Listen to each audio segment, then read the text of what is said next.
Sir sir ನಮಸ್ತೆ.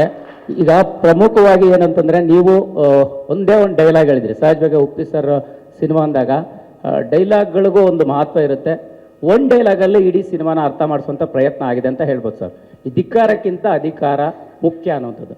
ಈ power ಸಿಸ್ಟಮ್ನ ಉಪ್ಪಿ ಸರ್ ಪರ್ಸನಲ್ ಲೈಫಲ್ಲಿ ಎಷ್ಟು ಬಿಲೀವ್ ಮಾಡ್ತಾರೆ? ಯಾಕಂತಂದರೆ ನೀವೊಬ್ಬ ರಾಜಕಾರಣಿಯ ವಿಂಗಲ್ಲೂ ಕೂಡ ಯೋಚನೆ ಮಾಡ್ತೀರಿ, ಸೋಷಿಯಲ್ ಲೈಫ್ ವಿಚಾರವಾಗಿಯೂ ನೀವಂದರೆ ಒಂದಿಷ್ಟು ವಿಚಾರಗಳನ್ನ ಪ್ರಸ್ತಾಪ ಮಾಡ್ತಾ ಇರ್ತೀರಿ.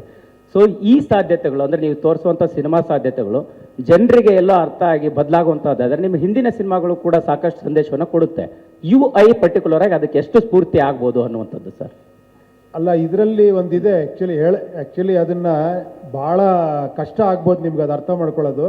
ಸರ್ ಬಟ್ ಅರ್ಥ ಮಾಡ್ಕೊಂಬಿಟ್ರೆ ಮಾತ್ರ ನೀವು ನಿಜವಾಗ್ಲೂ ಎಕ್ಸ್ಟ್ರಾಂಡ್ರಿ ಆಗ್ಬಿಡ್ತೀರಾ.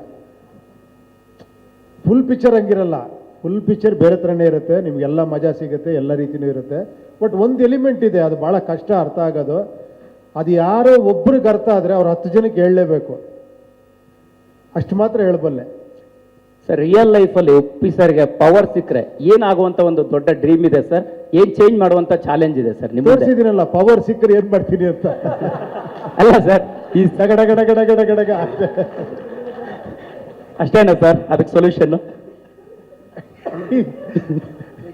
ಕನ್ನಡ ಚಿತ್ರೋದ್ಯಮದಲ್ಲಿ ಈ ಡಿಸೆಂಬರ್ ತಿಂಗಳು ಅನ್ನುವಂಥದ್ದು ಸ್ಟಾರ್ಗಳಿಗೆ ಲಕ್ಕಿಯೆಸ್ಟ್ ಅಂತಂದು ರಿಲೀಸ್ ಮಾಡುವಂಥದ್ದ, ಅಥವಾ ನಿಮಗೆ ಈ ಅದೃಷ್ಟದ ಮೇಲೆ ಎಷ್ಟೊಂದು ನಂಬಿಕೆ ಇದೆ, ಮತ್ತು ಪರ್ಟಿಕ್ಯುಲರ್ ಆಗಿ ಈ ಕ್ಲಾಶ್ ವಿಚಾರವಾಗಿ ಹೇಗೆ ನೀವು ತೊಗೊಳ್ತಾ ಇದ್ದೀರಿ ಅನ್ನೋಂಥದ್ದು? ಇಲ್ಲ, ಆ ಥರ ಅಲ್ಲ. ಏನಂದರೆ ಈ ಹಾಲಿಡೇ ಸೀಸನ್ನ ಎಲ್ಲರೂ ಬಯಸ್ತಾರೆ ಆ್ಯಕ್ಚುಲಿ. ಬಿಕಾಸ್ ಹಾಲಿಡೇಸ್ ಇದ್ದಾಗ ಜಾಸ್ತಿ ಜನ ಥಿಯೇಟ್ರಿಗೆ ಬರ್ತಾರೆ. ಆ ಒಂದು ಇದಿರೋದ್ರಿಂದ ನೋಡಿ, ಹಾಲಿಡೇ ಸೀಸನಲ್ಲಿ ತುಂಬ ದೊಡ್ಡ ದೊಡ್ಡ ಸಿನಿಮಾಗಳು ಬರ್ತವೆ, 2-3 ಸಿನಿಮಾಗಳು ಬರುತ್ತೆ. ಏನಂದರೆ ಒಂದು ಧೈರ್ಯ. ಹಾಲಿಡೇಸ್ ಇಲ್ಲದೆ ಇದ್ದಾಗ ಸ್ವಲ್ಪ ಭಯ ಇರುತ್ತೆ. ಹಾಲಿಡೇಸ್ ಇದ್ದಾಗ ತಡ್ಕೊಳ್ಳುತ್ತೆ, 2 ಸಿನಿಮಾ ಅಲ್ಲ 3 ಸಿನಿಮಾ ತಡ್ಕೊಳ್ಳುತ್ತೆ ಅಂತಲೇ ಎಲ್ಲ ಲ್ಯಾಂಗ್ವೇಜಲ್ಲೂ ಕೂಡ ತುಂಬ ಸಿನಿಮಾ ರಿಲೀಸ್ ಮಾಡ್ತಾರೆ. ಆ ಥರ ಅಷ್ಟೇ, ಅದು ಇನ್ನೇನಿಲ್ಲ. Hi sir. ಸರ್ ಹಾಂ ಸರ್, ಇಲ್ಲಿ ರಮೇಶ್ ಸರ್, ಟಿ ಹೇಳಿ ಹೇಳಿ ಸರ್. 2010ರಲ್ಲಿ ಸೂಪರ್ ಸಿನಿಮಾ ಬರುತ್ತೆ. ಅದು 2035ಕ್ಕೆ ಭಾರತ ಹೇಗಿರುತ್ತೆ ಅನ್ನೋದು ಅಡ್ವಾನ್ಸ್ಡ್ ಕತೆ ತೋರಿಸಿದ್ದು. ಹೇಗೇನು ಇಲ್ಲಿ 2024ರಲ್ಲಿ ಸಿನಿಮಾ 2040ರಲ್ಲಿ ಹೇಗಿರುತ್ತೆ ಅಂತ. UI ಸಿನಿಮಾ ಸೂಪರ್ ಸಿನಿಮಾದ ಮುಂದುವರೆದ ಭಾಗನ ಅಥವಾ ಅದಕ್ಕೂ ಇದಕ್ಕೆ ಏನಾದರೂ ಲಿಂಕ್ ಇದೆಯಾ ಅನ್ನೋದು?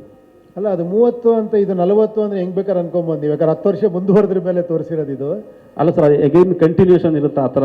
ಇಲ್ಲ ಇಲ್ಲ ಇಲ್ಲ, ಆ ಥರ ಏನಿಲ್ಲ. ಆ ಥರ ಆ ಸಬ್ಜೆಕ್ಟ್ಗೂ ಈ ಸಬ್ಜೆಕ್ಟ್ಗೂ ಸಂಬಂಧ ಇಲ್ಲ.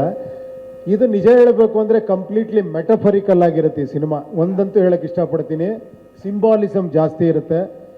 ಏನಂದರೆ ನೀವು ಸಿನಿಮಾ ನೋಡಿ, ಒಂದು ನಾರ್ಮಲ್ ಒಂದು ಕಮರ್ಷಿಯಲ್ ಸಿನಿಮಾ ಥರ ನೀವು ನೋಡ್ಕೊಂಡು ಎಂಜಾಯ್ ಮಾಡ್ಕೊಂಡು ಹೋಗ್ಬೋದು. ಅಲ್ಲಿ ಟ್ವಿಸ್ಟು ಟರ್ನು ಅದೊಂಥರ ಇದ್ದೇ ಇರುತ್ತೆ. ಅದು ಬಿಟ್ಟರೆ ನೀವು ಕರೆಕ್ಟಾಗಿ ನೋಡಿದ್ರೆ ತುಂಬ ಲೇಯರ್ಸ್ಗಳಿರುತ್ತೆ. ಅದರಲ್ಲಿ ನಿಮ್ಗೆ ಅರ್ಥ ಆಗೋ ತುಂಬ ವಿಷಯಗಳಿರುತ್ತೆ. ಅದು ಡಿಪೆಂಡಿಂಗ್ ಅಪಾನ್ ಯು ಓನ್ಲಿ ಅಷ್ಟೇ, ನಿಮ್ಮ ಮೇಲೆ ಮತ್ತೆ ಡಿಪೆಂಡ್ ಅಷ್ಟೇ, ಯಾರು ಹೆಂಗೆ ನೋಡ್ತಾರೆ. ಇವಾಗ ನೋಡಿ, ಈ ಟೀಸರ್ನ ಒಬ್ಬೊಬ್ಬರು ಒಂದೊಂದು ರೀತಿ ಏನೋ ವಿಮರ್ಶೆ ಮಾಡ್ತಾ ಇದ್ದಾರೆ, ಒಬ್ಬೊಬ್ರು ಒಂದೊಂದು ರೀತಿ ಯೋಚನೆ ಮಾಡ್ತಿದ್ದಾರೆ, ಆ ಥರ ಅದು.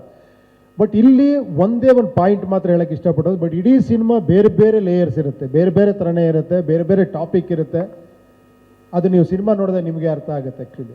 ಸ್ವಾದಿಷ್ಟತೆಯ ಸ್ವಾದ, ತಾಜಾತನದ ಆಹ್ಲಾದ, ಉತ್ತಮ ಆರೋಗ್ಯ ಮತ್ತು ಹೆಚ್ಚಿನ ರೋಗ ನಿರೋಧಕ ಶಕ್ತಿಯ ವೃದ್ಧಿಗೆ ಈಗ ನಿಮಗೆ ಸಿಗುತ್ತಿದೆ ಉತ್ತಮ ಗುಣಮಟ್ಟದ ಪೌಷ್ಟಿಕಾಂಶ Shri Vaidik millet health mix. ಇದು ಸಿರಿಧಾನ್ಯಗಳ ಸಂಪತ್ತು.